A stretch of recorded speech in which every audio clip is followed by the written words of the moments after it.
tişte bipirsin. Bu Gülcan Hanım aslında Menir Xan.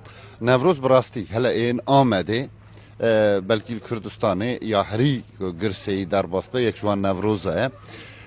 Di vê Nevrozê de em di serdema ku em niha di nav da ne malûm e. Li vir proseyekê heye, şerekî niha dewam heye. Ji vir tu çawa dinirxînî birastî te li ser kursî axaftina kir. Lê ez dixwazim dubare ji te bipirsim. Kurd di vê di van hevsengiya da divê çi bike? Gelek spas serî de Newroz sade 2026 li çar parçayê Kurdistan re pîroz be bi teybetî zî ji bo gelê me Rojhelata Kurdistan pîroz be em teniş têvanan. Ev Newroza 2026 da sê tiş girîngin. Yek Rojava Rojhelata Kurdistan yekvelate. Ev duruşmaya îsale, slogana îsale o ruhê Gazi Mehemed şad bike.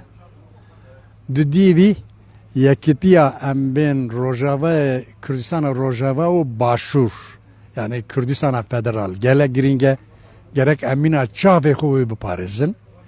Sisêvî ew şerekî Rojhelata navîn de pêk tê heftê cotmeyê vir da berdewam dike poz wî vekiriye.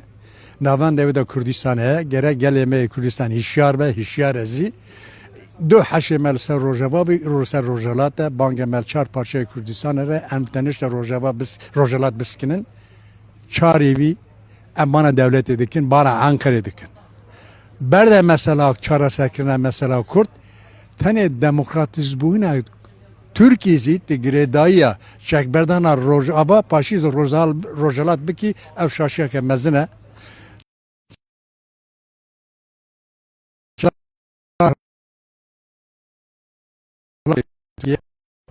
gelê Kurd bê statû nake, made 606 de bê wartin zor spas.